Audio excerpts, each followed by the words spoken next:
Dear students, welcome back to our channel Basic Learn Academy. This is discussion part episode 1 chapter Force and Laws of Motion CBSE class 9th. तो आज के episode में हम बात करने वाले कुछ इंपॉर्टेंट टॉपिक्स के बारे में, जिसमें कि हमारा सबसे पहला टॉपिक है फोर्स, बल। व्हाट इज फोर्स, ये हमारा पहला टॉपिक है। फिर है इफेक्ट्स ऑफ फोर्सेस, उसके बाद फिर बैलेंस्ड एंड अनबैलेंस्ड फोर्स, फिर है Newton's first law of motion, उसके बाद फिर इनर्शिया, और सबसे लास्ट टॉपिक हमारा मोमेंटम।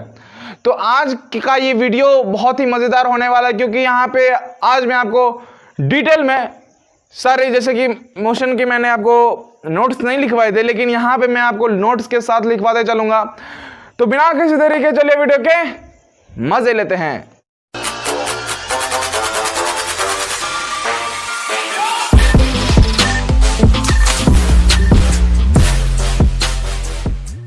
अब देखिए, हम समझते हैं सबसे पहले कि फोर्स क्या होता है। तो अ पुश और pull on a body is called force. किसी भी बॉडी पर जब हम पुश करते हैं या फिर पुल करते हैं, या तो हम ढकेलते हैं या तो हम खींचते हैं। पुश मतलब धकेलना और पुल मतलब खींचना। तो जब हम किसी बॉडी पर पुश करते हैं या फिर उसकी खींचते हैं, तब उसी को क्या कहा जाता है? फोर्स कहा जाता है। Is called force. अब देखिए, सपोज किसी आपने एक डोर को बंद किया। आप जब डोर को बंद करोगे तो बंद करने समय आप क्या करते हो? पुल करते हो। और फिर जब आप डोर को खोलते हो, ओपन करते हो डोर को, तब क्या करते हो? आप डोर को पुश करते हो। तो ये क्या है? ये फोर्स है ना। Pushing and pulling of a door is also called force. तो फोर्स यही होता है, पुश और पुल जो होते हैं फोर्स होते हैं। और भी आप अपने जीवन में बहुत सारे फोर्सेज अप्लाई करते हो, आपको मालूम है। अब डायरेक्शन ऑफ फोर्स की बात समझिए। डायरेक्शन क्या होता है? Direction in which a body is pushed और pulled is called direction of force. अब जिस डायरेक्शन में आपने बॉडी को पुश किया या फिर पुल किया, तो वही कहलाता है डायरेक्शन ऑफ फोर्स। अब डोर को आपने इस डायरेक्शन में पुश किया उस डायरेक्शन में, तो डायरेक्शन ऑफ फोर्स किधर हो गई? उस साइड हो गई। आप जब पुल करोगे, बंद करने के लिए, डोर को बंद करने के लिए आप जब पुल करोगे डोर को, तो उसकी डायरेक्शन इधर हो जाएगी ना। उसकी डायरेक्शन किधर हो जाएगी? इधर हो जाएगी। तो ये होगी, उसकी डायरेक्शन इधर होगी। तो जिस डायरेक्शन में आप फोर्स लगा रहे हो, चाहे आप पुश कर रहे हो चाहे आप पुल कर रहे हो, जिस डायरेक्शन में आपकी फोर्स लग रही है, उस वही डायरेक्शन क्या हो जाएगा? फोर्स का। ओके, कोई दिक्कत? अब देखिए, हमारे एवरीडे लाइफ में फोर्स यूज होता है। Forces are used in our everyday life actions. जैसे बहुत सारे एक्शंस हैं, जैसे कि मान लीजिए लिफ्टिंग हो गया, स्ट्रेचिंग हो गया, ट्विस्टिंग हो गया, प्रेसिंग हो गया, किकिंग हो गया। तो ये सारे एग्जांपल्स क्या हैं? प्रेसिंग, दबाना, किसी भी चीज़ को दबा रहे हो आप। उसके बाद फिर किकिंग, मान लो कि आप फुटबॉल को किक कर रहे हो तो फोर्स है। ट्विस्टिंग, किसी को मोड़ रहे हो तो वो क्या है? फोर्स है। स्ट्रेचिंग, स्ट्रेच कर रहे हो तो वो क्या है? फोर्स है। लिफ्टिंग, उठा रहे हो तो ये भी क्या है? फोर्स है। अब देखो, फोर्स अलग अलग प्रकार के होते हैं। विंड भी फोर्स अप्लाई करती है। मान लो कि पत्तियां जो होती है, लीव्स जो होते हैं, वो गिरते हैं, पेड़ से गिरते हैं। पेड़ से गिर के डायरेक्ट पेड़ के नीचे तो नहीं आते, वो इधर इस साइड इधर उधर। तो विंड क्या करती है उसे? अब आप लोग जब पतंग उड़ाते हो, when we fly kite, then we actually feel the forces of wind on it. हम विंड के फोर्स, उसके ऊपर लगे हुए, काइट के ऊपर लगे हुए फोर्स को हम फील करते हैं। तो ये सारे क्या हो? ये सब फोर्सेज हैं। तो अलग अलग प्रकार के फोर्सेज। अब हम पढ़ेंगे कि इफेक्ट ऑफ फोर्स क्या होते हैं। सबसे पहले तो आप एक काम कीजिए, pause the video, note it down students. अब फोर्सेज के इफेक्ट्स देखिए। तो इफेक्ट्स ऑफ फोर्सेज में सबसे पहला इफेक्ट है हमारा, a force can move a stationary body. Force किसी भी स्टेशनरी बॉडी को मूव कर सकता है। सपोज कीजिए एक बॉल रखा हुआ है, वो स्टेशनरी हो गया क्योंकि वो रेस्ट में है। बॉल को आप किक करोगे तो बॉल मूव करने लगेगा। तो फोर्स क्या करता है? Kicking is also force. आपने अभी तुरंत देखा कि किकिंग भी क्या है? एक प्रकार का फोर्स है। तो जब आप उस बॉल पे किक करते हो, फोर्स लगाते हो, तो वो क्या करता है? वो मूव करने लगता है। मूव करने लगेगा तो हो गया ना ये एग्जाम्पल। ये एक इफेक्ट समझ में आ गया कि फोर्स क्या कर सकता है? किसी भी स्टेशनरी बॉडी को मूव कर सकता है। अब है force can stop a moving body. एक मूविंग बॉडी को भी फोर्स रोक सकता है। सपोज कीजिए उधर से एक लड़का है, बॉल को फेंका, बॉल इज मूविंग, बॉल हमारी ओर आ रहा है, बॉल इज कमिंग टुवर्ड्स अस। हम क्या करते हैं? बॉल को रोक लेते हैं। तो हुआ ना, हम रोके तो हम फोर्स लगाए जी, हम उसको रोके तो हम फोर्स लगाए ना, तो हम फोर्स लगाए तो फोर्स क्या किया, force can stop a moving body. उस चलते हुए बॉडी, वो जो बॉल था वो चलते हुए बॉडी को हम क्या किए, स्टॉप कर दिए, रोक दिए। तो a force can stop a moving body. Is it clear? Very good. Third number देखिए, a force can change the speed of a moving body. Suppose कीजिए उधर से बॉल आ रहा है, किधर से भी है, इधर से है, इधर से बॉल आ रही है, तो उधर धीरे धीरे बॉल आ रही है। तो मैंने क्या किया, इधर से आ रही थी बॉल, मैंने इसी डायरेक्शन में आते गया मैंने जोर से उसे किक कर दिया, मतलब कि बॉल फुटबॉल किक कर दिया, तो उसकी स्पीड क्या हो गई, इंक्रीज हो गई। कोई दिक्कत? अब एक इंक्रीज भी हो सकती है, डिक्रीज भी हो सकती है, आपको जो मन है। चेंज मतलब क्या, या तो इंक्रीजिंग या तो डिक्रीजिंग। तो स्पीड कुछ भी हो सकता है, चेंज कर सकता है। ए force can change the direction of a body, moving body. अब बॉल का एग्जांपल, क्योंकि फुटबॉल का एग्जांपल अभी तक हमने लिया, तो फिर से फुटबॉल की ही एग्जांपल लेते हैं। उधर से फुटबॉल आई, सपोज कीजिए उधर से इधर आई, मैंने इसे किक कर दिया उस डायरेक्शन में। फुटबॉल का मैच कभी देखे हो कि नहीं देखे हो? देखे हो ना टीवी पे। तो क्या होता है कि फुटबॉल का डायरेक्शन हमेशा चेंज होते रहता है। तो मूविंग बॉडी का फोर्स लगा के हम क्या करते हैं, मूविंग बॉडी के ऊपर फोर्स लगा के हम उसके डायरेक्शन को भी चेंज कर सकते हैं। अब देखिए, a force can change the shape and size of a body. Force क्या कर सकता है, बॉडी के शेप एंड साइज को भी चेंज कर सकता है। फोर्स बॉडी के शेप एंड साइज को चेंज कैसे कर सकता है, ये देखिए। अब एक मान लीजिए कि एक बलून है, बलून का जो शेप है हम उसको प्रेस किए, प्रेसिंग इज अ फोर्स, जब प्रेस किए तो उसका क्या हुआ, साइज हल्का सा दब गया, हल्का प्रेस हो गया। अब आप लोग स्पंज देखते होंगे, खाने वाला नहीं, स्पंज जो आता है जिससे कि हम बोर्ड मिटाते हैं, स्पंज टाइप का एक आता है। स्पंजी बॉल भी आती है खेलने वाली बच्चों की, स्माइली बॉल। तो स्माइली बॉल को भी जब आप, वो भी स्पंज टाइप का होता है, जब उसे आप प्रेस करोगे तो उसकी साइज बहुत ही छोटी हो जाएगी। शेप तो वही रहेगा लेकिन साइज छोटी हो जाएगी। अब स्प्रिंग है, स्प्रिंग की साइज देखिए, स्प्रिंग है, स्प्रिंग को जब हम स्ट्रेच करेंगे तो उसकी शेप क्या होगी, उसकी शेप चेंज हो जाएगी। तो ये सब होती हैं। तो फोर्स क्या करता है, शेप और साइज को भी चेंज कर सकता है। तो ये बात आपके दिमाग में, आप इन 5 बातों को अपने दिमाग में एकदम सेट कर लो, एकदम सेट ही कर लो, मैं बोलता हूं। इफेक्ट्स ऑफ फोर्सेज, सबसे पहला इफेक्ट क्या था, a force can move stationary object. Stationary object को या फिर स्टेशनरी बॉडी को फोर्स क्या करता है, मूव कर सकता है। उसके बाद क्या था, मूविंग ऑब्जेक्ट को वो रोक सकता है, मूविंग ऑब्जेक्ट को स्टॉप कर सकता है। फिर क्या था, उसके स्पीड को चेंज कर सकता है, उसके डायरेक्शन को चेंज कर सकता है, और फिर उसके शेप एंड साइज को भी चेंज कर सकता है। कौन चेंज कर सकता है, फोर्स। कौन, फोर्स। तो इफेक्ट्स ऑफ फोर्सेज, यदि आपको right the effects of forces, तो आप ये 5 पॉइंट्स लिख दोगे, आपको 5 मार्क्स आ जाएंगे। कोई दिक्कत? यहाँ तक किसी को कोई भी समझ में ऐसा बात हुआ कि कोई भी चीज़ समझ में नहीं आया, हम पढ़ाएंगे नहीं समझ में जाएगा, होगा नहीं, ऐसा आया समझ में कि नहीं? तो ये आप जल्दी से उतारिए। अब हम पढ़ेंगे balanced and unbalanced force. Pause the video, note it down students. अब देखिए, फोर्सेज 2 प्रकार के होते हैं। Forces are of 2 types. First is balanced forces, second is unbalanced force. Unbalanced force के बारे में मैं बताऊंगा, पहले आप बैलेंस्ड फोर्स समझ लीजिए। तो बैलेंस फोर्सेस क्या होते हैं, if the resultant of all the forces acting on a body is zero, the forces are called balanced force. किसी भी बॉडी पर यदि जितने भी फोर्सेस लगे, चाहे ऊपर से लगे, नीचे से लगे, दाएं से लगे, बाएं से लगे, आगे से लगे, पीछे से लगे, किधर से भी फोर्स लगे, कोई फर्क नहीं पड़ता।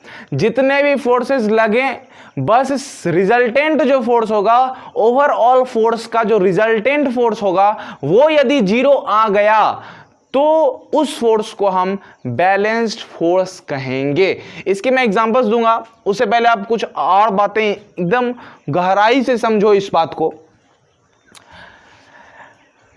अब ये चौक है, सपोज कीजिए मैं चौक को इधर से खींच रहा हूं, इधर से, ये तो टूट गया। अच्छा, सपोज कीजिए नहीं टूटता, अगर मान लीजिए कि इस प्रकार से मैंने इस दोनों तरफ से, इधर से भी फोर्स लगा रहा हूं, इधर से भी फोर्स लगा रहा हूं, ये यदि मूव नहीं कर रहा, ये स्टेशनरी है, फोर्स लगाने पर भी ये यदि स्टेशनरी ही रहा, मतलब रेस्ट में था, अब रेस्ट में ही है, इसका मतलब इस पे कैसा फोर्स लगा, बैलेंस फोर्स लगा। इसका मतलब कैसा फोर्स लगा, बैलेंस फोर्स लगा। अब इसको जब मैंने इसे फोर्स लगाया, फिर से ये क्या हुआ, ये चौक टूट गई। ये थी रेस्ट में, लेकिन आ गई फोर्स लगाने के बाद, ये आ गई मोशन में, तो इसके स्टेट चेंज हो गई, ये अनबैलेंस्ड फोर्स। स्टेट चेंज नहीं होगा, फोर्स लगाने के बाद स्टेट चेंज नहीं होगा। यदि वो यूनिफॉर्म मोशन में है, वो ऑब्जेक्ट यदि यूनिफॉर्म मोशन में है, फिर भी वो यूनिफॉर्म फोर्स लगाने के बाद ओवरऑल फोर्स की वैल्यू 0 आनी चाहिए और वो यूनिफॉर्म मोशन में ही रहना चाहिए, उसका स्टेट चेंज नहीं करना चाहिए।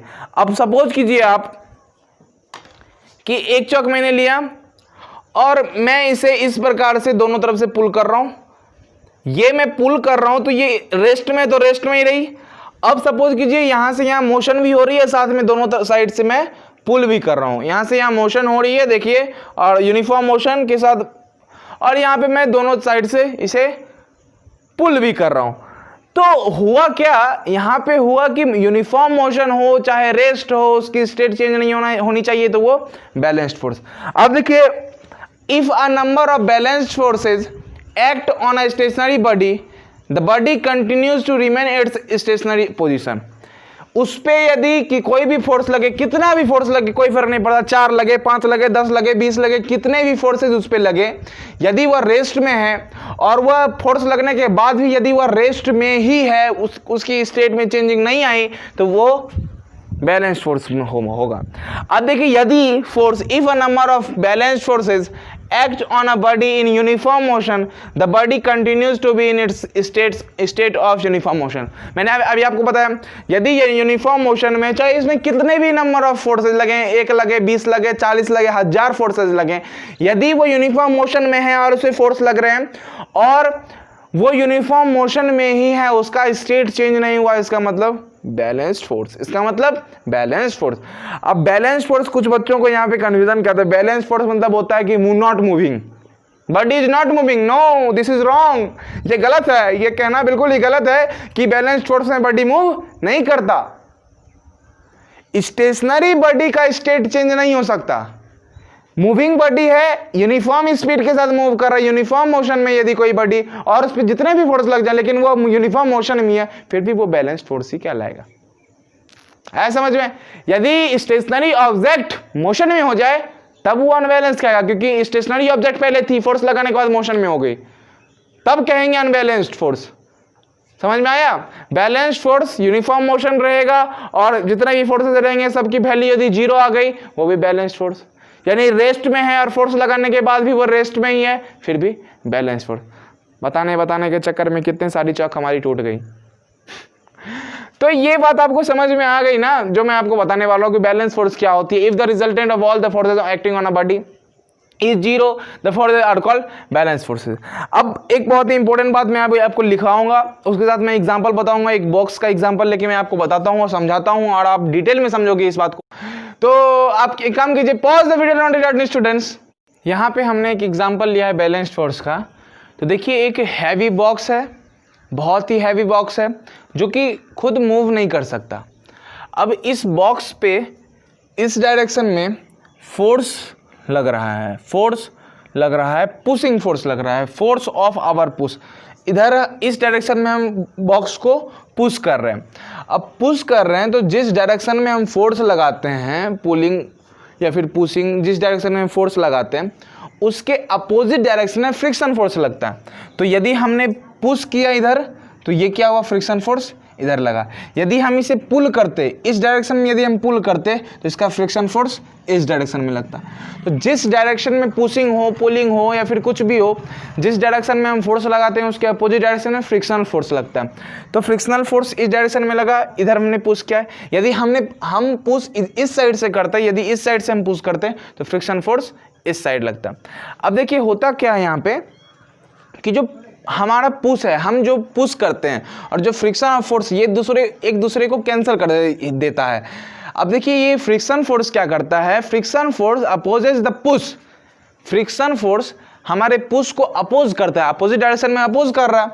और ये इसमें हम लिख सकते हैं कि frictional force opposes the push and does not allow the box to move, and does not allow the box to move. ये बॉक्स को अलाउ नहीं करता मूव करने के लिए। क्यों? क्योंकि ये जो है फ्रिक्शन फोर्स जो है ये इसको अपोज करता है, ये इसको क्या करता है, अपोज करता है। समझ में आ गया इतनी बात? अब देखिए force of gravity, box ground पे रखी गई है, तो बॉक्स की जो वेट है वो डाउनवर्ड डायरेक्शन में, तो ग्रेविटेशनल फोर्स लग रहा है इस पे। अब ग्राउंड क्या करता है, ग्राउंड अपवर्ड डायरेक्शन में फोर्स लगाता है इस बॉक्स को रोके हुए। वो बॉक्स डाउनवर्ड डायरेक्शन में फोर्स लगा रहा है, कोई दिक्कत, ग्रेविटी फोर्स। अब फोर्स ऑफ ग्रेविटी, अब ये क्या करता है, ग्राउंड क्या करता है, इसको अपवर्ड डायरेक्शन में फोर्स लगाता है, और इसी को हम कहते हैं force of reaction. Force of reaction जो कि किसके द्वारा एग्जर्ट होता है, ग्राउंड के द्वारा। और इसी का दूसरा नाम होता है नॉर्मल। नॉर्मल जिसे कि हम कैपिटल एन से डिनोट करते हैं। ये आप जब क्लास 11th में जाओगे तब आपको नॉर्मल समझ में आएगा कि नॉर्मल होता क्या है। अभी यहाँ पे हम सिर्फ फोर्स ऑफ रिएक्शन पढ़ते हैं और इसी को हम नॉर्मल भी कहते हैं। तो ये बात समझ में आ गई। तो ये क्या करता है, इसके फोर्स को कैंसिल कर देता है, ये इसके फोर्स को कैंसिल कर देता है। तो यही जो होते हैं कि कैंसिल जो फोर्स हो जाता है, तो ओवरऑल जो फोर्स होती है वो जीरो होती है। मान लीजिए इधर से मैंने 5 न्यूटन की फोर्स लगाई, इसने भी 5 न्यूटन की फोर्स लगाई, डायरेक्शन अपोजिट है तो कैंसिल हो गया। मान लीजिए इधर से इसकी मास मान लीजिए m है और g लगाई गई इधर जी एक्सीलरेशन में, तो mg आप पढ़े हो ना, force due to gravity mg नहीं होता। जब आप 3rd चैप्टर पढ़ोगे, ग्रेविटेशनल चैप्टर पढ़ोगे, तो वहाँ पे मैं आपको पढ़ाऊंगा। देखिए जिस प्रकार से force equals to mass into acceleration होता है, इसी चैप्टर में हम आगे पढ़ेंगे कि फोर्स क्या होता, फोर्स की फॉर्मूला क्या होती है, the product of mass and acceleration, या फिर the rate of change in momentum. तो ये सारी बातें हम पढ़ेंगे। तो ये सब होता है फोर्स। तो जिस प्रकार से फोर्स होता है तो उसी प्रकार से फोर्स ऑफ ग्रेविटी भी होती है। तो फोर्स ऑफ ग्रेविटी में बस क्या होता है, फॉर्मूला मैं आपको बताऊंगा आगे चल के, ग्रेविटी चैप्टर 3rd चैप्टर है उसमें पढ़ने को मिलेगा हमको। तो ये ग्रेविटी, फोर्स ऑफ ग्रेविटी है, ये डाउनवर्ड डायरेक्शन में रिएक्शन, ये इसको कैंसिल कर देता है, जिसके कारण कि ये मूव नहीं करता। जिसके कारण ये मूव नहीं करता, तो ये एक एग्जांपल किसका है, बैलेंस फोर्स का एग्जांपल है। ये पहले स्टेशनरी में था और फोर्स लगने के बाद भी ये स्टेशनरी ही है, इसमें कोई मूवमेंट नहीं है। इसी के लिए कहा गया है कि balanced forces can not produce motion in a stationary body. कोई भी स्टेशनरी बॉडी में बैलेंस्ड फोर्स मोशन कर ही नहीं सकता।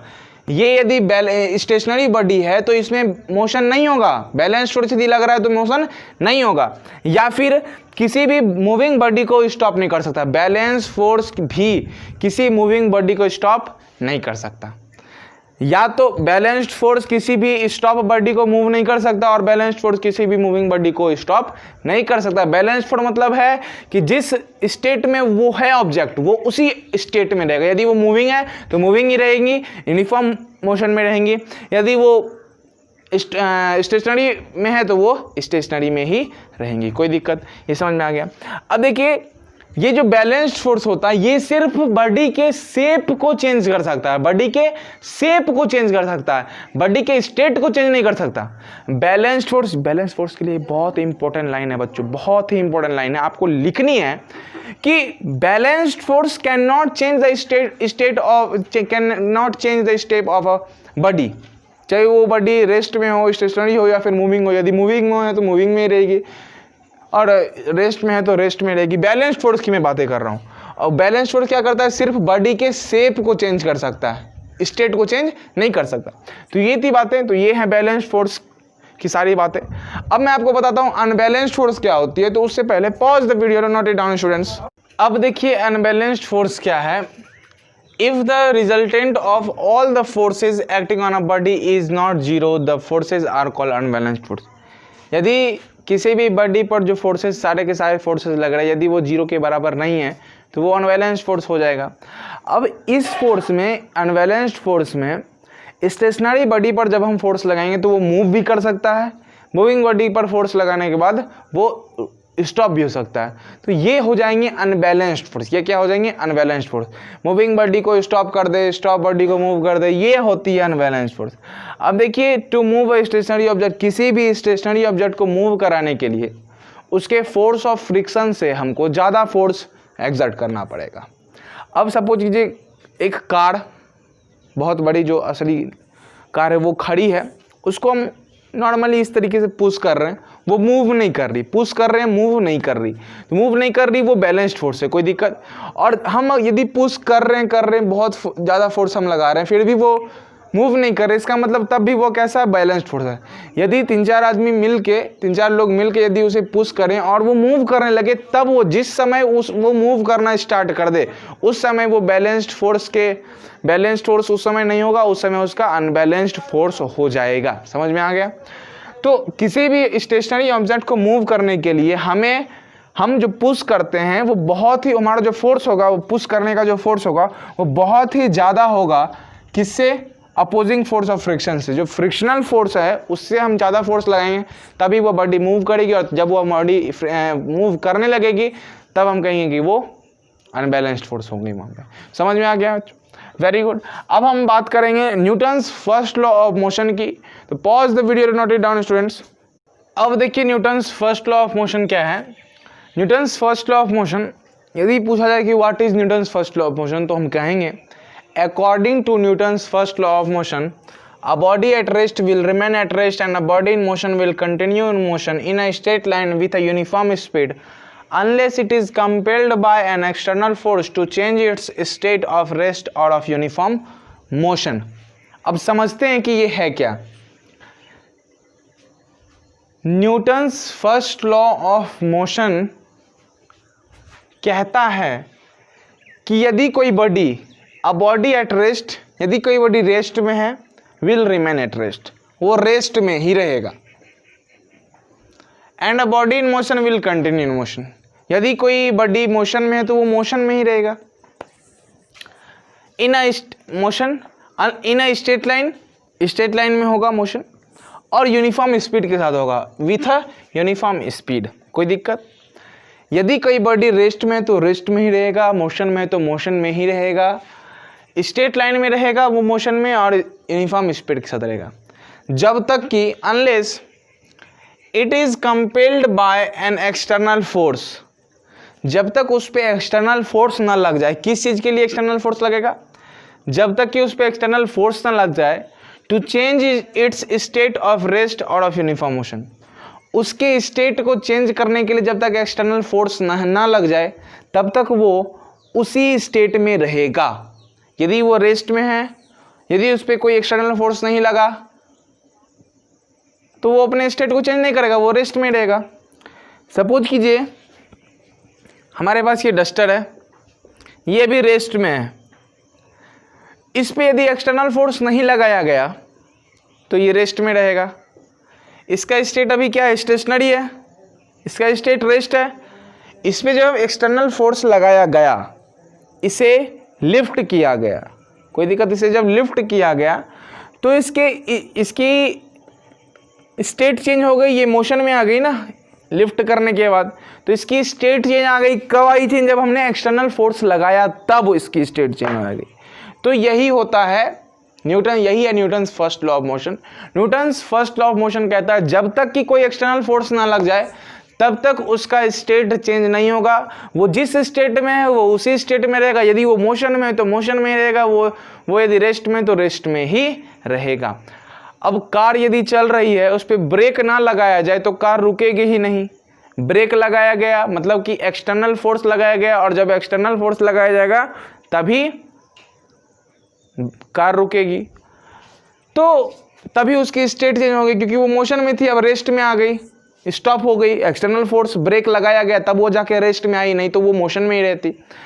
तो यही कहता है Newton's first law of motion, यही है कि according to Newton's first law of motion, a body at rest will remain at rest, कोई बॉडी रेस्ट में तो रेस्ट में रहेगा, and a body in motion will continue in motion, यदि वो मोशन में है तो मोशन में ही रहेगा, स्ट्रेट लाइन में रहेगा, यूनिफॉर्म स्पीड के साथ रहेगा, जब तक कि उस पर कोई भी एक्सटर्नल फोर्स ना लग जाए उसके स्टेट को चेंज करने के लिए, रेस्ट के स्टेट को चेंज करने के लिए और यूनिफॉर्म मोशन के भी स्टेट को चेंज करने के लिए, जब तक कोई एक्सटर्नल फोर्स ना लग जाए तब तक उसकी स्टेट चेंज नहीं होगी। तो यही है हमारा Newton's first law of motion. अब आती है बात इनर्शिया क्या होती है। तो किसी भी बॉडी का इनर्शिया एक प्रॉपर्टी है, चाहे कोई भी बॉडी हो उसकी एक प्रॉपर्टी होता है इनर्शिया। तो inertia is that property of a body due to which it resists a change in state of rest और ऑफ यूनिफॉर्म मोशन, जिसके कारण यह अपोज करता है, रेसिस्ट करता है उसके स्टेट को चेंज करने के लिए। यदि हम दौड़ रहे हैं, यदि हम दौड़ रहे हैं और अचानक हमारे सामने कुछ आ जाए तो हम तुरंत उस समय एकदम एग्जैक्ट रुक नहीं पाएंगे, हम आगे हल्का सा बढ़ ही जाएंगे। तो हमारी बॉडी की ये प्रॉपर्टी होती है कि हम आगे बढ़ ही जाते हैं हल्का सा। तो यही होती है इनर्शिया। हम मोशन में तो मोशन में ही रहना, हमारा शरीर मोशन में ही रहना चाहेगा। हमारा शरीर अचानक ब्रेक नहीं ले सकता, अचानक रेस्ट में नहीं आ सकता। तो यही होती है इनर्शिया। यदि हम रेस्ट में हैं तो रेस्ट में ही रहना चाहेंगे, यदि हम मोशन में तो मोशन में ही रहना चाहेंगे। इस पे बहुत सारे क्वेश्चंस करवाए जाते हैं, जैसे कि बस है, आप बस में बैठे हो, मूविंग बस है, मूविंग बस में जिस डायरेक्शन में बस मूव कर रही है आप उसी डायरेक्शन में आपका फेस है। और यदि कहा जाए कि इफ़ सडनली बस स्टॉप्स, यदि अचानक बस रुक जाए, तब आप पीछे डायरेक्शन की ओर, जब बस अचानक रुकेगी तब आप पीछे नहीं आगे डायरेक्शन की ओर आप बेंड हो जाओगे। क्यों, वाई, इसकी रीज़न क्या है? या फिर यदि आप बस में ही, बस चल रही है और यदि आप बस के अपोजिट डायरेक्शन में फेस करके बैठे हो, सपोज करो कि आप बस के अपोजिट, बस इस साइड इस डायरेक्शन में चल रही है तो आप इस डायरेक्शन में फेस करके बैठे हो और अचानक बस स्टॉप हो जाए तो आप पीछे की ओर जाओगे। वाई? तो इन सब की रीज़न होती है कि यदि आप बस पे बैठे हो, आप इस डायरेक्शन में मूव कर रहे हो, बस भी इस डायरेक्शन में मूव कर रही है, तो आपकी बॉडी भी चाहेगी इसी डायरेक्शन में मूव करे, लेकिन बस रुक जाती है, लेकिन आपकी बॉडी चाहती है कि हम आगे मूव करें। इसी कारण से हमारी बॉडी जो होती है वो आगे की ओर मूव कर जाती है। तो ये बहुत ही इस प्रकार से बहुत सारे क्वेश्चन आते हैं, जैसे कि ट्रेन के क्वेश्चन आ गए, बस के क्वेश्चन आ गए, तो ऐसे बहुत सारे क्वेश्चन आते हैं। तो इनर्शिया समझ में आ गया आपको क्या होता है, Newton's first law of motion समझ में आ गया। अब इनर्शिया के बारे में बात करते हैं। इनर्शिया जो होता है मास पे डिपेंड करता है। जिस बॉडी का जितना ज़्यादा मास उसका उतना ही ज़्यादा इनर्शिया। और ज़्यादा इनर्शिया कहने का मतलब ये है कि उसको उसके स्टेट को चेंज करने के लिए उतना ही ज़्यादा फोर्स अप्लाई होगा। मतलब कि जिसके स्टेट को चेंज करने के लिए जितना ज़्यादा फोर्स लगे, जिसके स्टेट को चेंज करने के लिए हमें जितना ज़्यादा फोर्स लगाना पड़े, उसका इनर्शिया उतना ही ज़्यादा हो गया। अब एक स्टोन है, बहुत बड़ा स्टोन है, और एक छोटा सा टॉय कार है। तो टॉय कार और एक स्टोन है, दोनों में से इनर्शिया किसकी ज़्यादा? इनर्शिया स्टोन की ज़्यादा। अब स्टोन को उठाने के लिए हमें ज़्यादा फोर्स लगाना पड़ेगा, टॉय को उठाने के लिए कम फोर्स लगाना पड़ेगा। स्टोन को उठाएंगे, उसकी मास ज़्यादा है इसलिए उसका इनर्शिया ज़्यादा।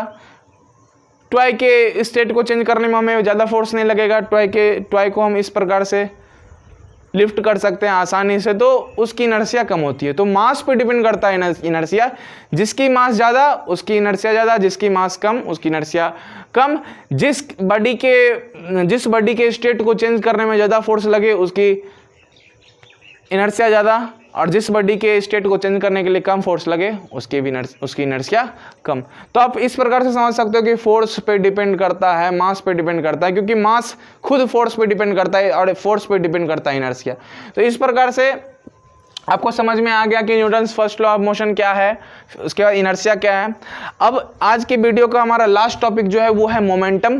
तो मोमेंटम समझते हैं कि मोमेंटम क्या होती है। उससे पहले आप वीडियो को पॉज कीजिए, pause the video to note it down students. हमने Newton's first law of motion तो समझ लिया। अब Newton second law of motion समझने के लिए हमको सबसे पहले समझना होगा कि मोमेंटम क्या है। और मोमेंटम समझने के लिए मैं आपको कुछ बातें बता रहा हूँ, तो आप ध्यान से समझिएगा, सुनिएगा। एक क्रिकेट बॉल है और एक टेनिस बॉल है। मैंने इक्वल फोर्स से दोनों बॉल को आपकी ओर फेंका, ठीक, दोनों बॉल को। आपने टेनिस बॉल को भी रोकना है और आपने क्रिकेट बॉल को भी रोकना है, बारी बारी करके मैंने फेंका। तो ज़्यादा फोर्स किसको रोकने के लिए लगेगा? टेनिस बॉल को रोकने के लिए ज़्यादा फोर्स लगेगा या फिर क्रिकेट बॉल को रोकने के लिए ज़्यादा फोर्स लगेगा? टेनिस बॉल हल्का होता है और ये जो होता है क्रिकेट बॉल थोड़ा भारी होता है। तो मास, एक की मास ज़्यादा है, एक की मास कम है। तो आप ये तो फील कर सकते हो कि आप क्रिकेट बॉल जो होगा उसको पकड़ने के लिए ज़्यादा फोर्स लगाना पड़ेगा और जो टेनिस बॉल होगा उसको पकड़ने के लिए कम फोर्स लगाना पड़ेगा, क्योंकि मास कम है। अभी मैंने इनर्शिया में आपको बताया था कि मास जिसका कम हो उसको रोकने के लिए, मास जिसका कम हो उसको उठाने के लिए उसके जो फोर्स लगाते हैं वो ज़्यादा कर, उसके स्टेट को चेंज करने के लिए फोर्स ज़्यादा लगता है। तो मास पे डिपेंड करता है क्या? द फोर्स, हमने जो फोर्स किसी भी मूविंग बॉडी को रोका, the required force to stop a moving body is directly proportional to its mass. हम कह सकते हैं ऐसा क्योंकि जो बॉडी हमारी ओर आया मास पे डिपेंड करता है। मास ज़्यादा थी तो फोर्स हमें ज़्यादा लगी, मास यदि कम है तो फोर्स हमारी कम लगेगी उसे रोकने के लिए। तो इसीलिए मैंने यहाँ पे एक लाइन लिखा, the force required to stop a moving body is directly proportional to its mass. Is it clear? यदि वहीं पर मैंने आपको टेनिस बॉल बहुत जोर से फेंका और क्रिकेट बॉल बहुत ही धीरे से फेंका, तब रोकने के लिए किसकी ज़्यादा लगेगी? तब टेनिस बॉल में फिर फोर्स बढ़ जाएगी। या फिर उसको यदि स्पीड बहुत कम कर दिया जाए, इसकी स्पीड, तो उसमें भी कम लगेगी। तो ये भी, अब वेलोसिटी यदि कम है, वेलोसिटी कम दिए तो फोर्स भी कम लगेगा। बात सही है, वेलोसिटी ज़्यादा है तो फोर्स ज़्यादा लगेगा, वेलोसिटी कम है तो फोर्स ज़्यादा वेलोसिटी ज़्यादा है तो फोर्स लगेगा हमें। जोर से फेंका गया बॉल तो रोकने के लिए दम लगेगा, और हल्का से फेंका गया बॉल तो रोकने के लिए कम दम लगेगा, फोर्स नहीं लगेगा। बल जो लगता है हमारा, फोर्स बहुत ही कम लगेगा। तो मास पे भी डिपेंड करता है और वेलोसिटी पे भी डिपेंड करता है, तो दोनों को डायरेक्टली प्रोपोर्शनल होता है। किसी भी मूविंग बॉडी को रोकने के लिए, किसी भी मूविंग बॉडी को रोकने के लिए जो हम फोर्स रिक्वायर्ड हो, जो फोर्स रिक्वायर्ड होता है किसी भी मूविंग बॉडी को रोकने के लिए, वो डायरेक्टली प्रोपोर्शनल होता है मास के भी और वेलोसिटी के भी। कोई दिक्कत समझ में आ गया? इसलिए मैंने सेकंड लाइन में भी लिखा है, the force required to stop a moving body is directly proportional to its velocity. समझ में आ रहा है? नहीं समझ में आया? फिर से सुनिए एक बार। मास कम, फोर्स कम, मास ज़्यादा तो फोर्स ज़्यादा। किस चीज़ के लिए फोर्स? उस बॉडी को रोकने के लिए। जो बॉडी आ रही है हमारी ओर, यदि उस बॉडी की मास ज़्यादा है तो हमें रोकने के लिए फोर्स ज़्यादा लगाना पड़ेगा, मास कम है तो फोर्स कम लगाना पड़ेगा। यदि उसकी स्पीड ज़्यादा है तो फोर्स ज़्यादा लगाना पड़ेगा, यदि स्पीड कम है तो फोर्स कम लगाना पड़ेगा। अभी मैंने आपको बताया। तो इसी दोनों से जो एक क्वांटिटी, मोशन का एक क्वांटिटी जो आता है, जो कि डिपेंड करता है वेलोसिटी पर भी और मास पर भी, उस क्वांटिटी को हमने एक नाम दिया मोमेंटम। और ये जो मोमेंटम है, the momentum of a body is defined as the product of its mass and velocity. किसी भी बॉडी का मोमेंटम कैसे निकाला जाएगा? उसके मास और उसके वेलोसिटी को प्रोडक्ट कर दिया जाएगा, वही उसका क्या हो जाएगा? वही उसका मोमेंटम हो जाएगा। अब मोमेंटम को हम पी से डिनोट करते हैं, मोमेंटम को हम कैपिटल पी से डिनोट करते हैं, और कैपिटल पी जो होगा वो मोमेंटम कहलाएगा। और मोमेंटम जैसा कि आपने देखा, मास इनटू वेलोसिटी, मोमेंटम क्या है? मास और वेलोसिटी की प्रोडक्ट है, मास और वेलोसिटी की प्रोडक्ट है। आप सबसे पहले वीडियो को पॉज कीजिए, pause the video, note down students. Pause कर लिया आपने, इसको नोट डाउन कर लिया। अब देखिए, मास एंड वेलोसिटी, मास को हम m से डिनोट करेंगे, वेलोसिटी को v से डिनोट करेंगे, अब मोमेंटम को p से। तो p इक्वल्स टू एम भी हम बोल सकते हैं। तो ये हो गई हमारी एक formula, p is equals to m into v। यदि चेंज इन मोमेंटम का जाए यहाँ पे, चेंज इन मोमेंटम, तो delta p equals to m v minus m u, delta p equals to m into v minus u.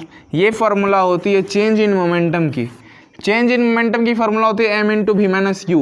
Okay, अब देखिए momentum तो हम पढ़ लिए कि मोमेंटम मास और वेलोसिटी की प्रोडक्ट है। अब ऐसा यूनिट की बात करते हैं। पहली बात तो ये हो गई वेक्टर क्वांटिटी। मोमेंटम कैसी quantity? Vector quantity, vector quantity, क्योंकि इसमें वेलोसिटी है और वेलोसिटी भी एक वेक्टर क्वांटिटी है। और यहाँ पे मैग्नीट्यूड के साथ साथ डायरेक्शन भी होता है मोमेंटम में, तो ये वेक्टर क्वांटिटी। अब हम बात करते हैं इसकी एसआई यूनिट की। तो ये तो हो गई हमारी चेंज इन मोमेंटम, ये आप नोट डाउन कर लोगे।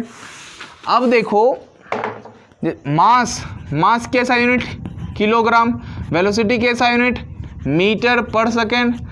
तो मोमेंटम की एसआई यूनिट क्या हो गई? किलोग्राम मीटर पर सेकेंड, किलोग्राम मीटर पर सेकेंड। ये हो गई ऐसा यूनिट ऑफ मोमेंटम। कोई दिक्कत? ये हो गई ऐसा यूनिट ऑफ मोमेंटम। तो ऐसा यूनिट मोमेंटम क्या है? किलोग्राम मीटर पर सेकेंड। Is it clear? समझ में आ गया कि मोमेंटम क्या होती है? The product of mass and velocity. Momentum कहाँ से आई? आपको मैंने अभी तुरंत बताया था कि मास यदि कम है तो उसे रोकने के लिए फोर्स भी हमें कम लगाना पड़ेगा। मास यदि ज़्यादा है तो उसे रोकने के लिए फोर्स ज़्यादा लगाना पड़ेगा। वेलोसिटी यदि कम है तो उसे रोकने के लिए कम फोर्स लगाना पड़ेगा। वेलोसिटी यदि ज़्यादा है तो उसे रोकने के लिए हमें ज़्यादा फोर्स एक्सर्ट करना पड़ता है। तो ये सब बातें थी। मोमेंटम एक वेक्टर क्वांटिटी होती है। मोमेंटम मास और वेलोसिटी का प्रोडक्ट होता है मोमेंटम। इसकी SI यूनिट किलोग्राम मीटर पर सेकेंड है। अब देखिए, मोमेंटम जिसकी ज़्यादा होगी, मोमेंटम जितनी ज़्यादा होगी वो सामने वाले सब्सटेंस को डैमेज उतना ही ज़्यादा करेगा। मोमेंटम जितनी ज़्यादा होगी उस सामने वाले सब्सटेंस को उतना ही डैमेज करेगा। अब देखिए, मैं आपको एग्जांपल बताता हूँ। एक बड़ा सा पत्थर लीजिए, एक बड़ा सा पत्थर लीजिए, और सामने जो हमारी आंटी जी हैं, आपकी आंटी जी, या फिर अपने ही घर में आप मारो पत्थर। ध्यान से, कोई आदमी ना हो ताकि किसी को लगे। मैं आपको बस एक्सपीरियंस बता रहा हूँ, करना मत ऐसा। बड़ा सा पत्थर लीजिए और एकदम जोर से उसे मारिए, खिड़की में लगे, जाके एकदम शीशा में लगे। एकदम डायरेक्ट शीशा में लगना चाहिए और कहीं नहीं लगना चाहिए, समझ में आ गया? तो होगा क्या, शीशा फूट जाएगा और वो पत्थर अंदर चला जाएगा। क्यों गया? क्योंकि उसकी मोमेंटम ज़्यादा। मोमेंटम ज़्यादा कैसे हुई? मोमेंटम ज़्यादा हुई उसकी मास से। मास उसकी ज़्यादा तो मोमेंटम ज़्यादा। अब देखिए, एक छोटा सा पत्थर लीजिए, एकदम छोटा सा पत्थर, उसको आप ऐसे करके मारिए, मास कम, वो जाके चनक जाएगा, हल्का सा चनक जाएगा मतलब समझ रहे हैं? जाके वहाँ पे स्क्रैच आ जाएंगे शीशा पे, लेकिन वो फूटेगा नहीं।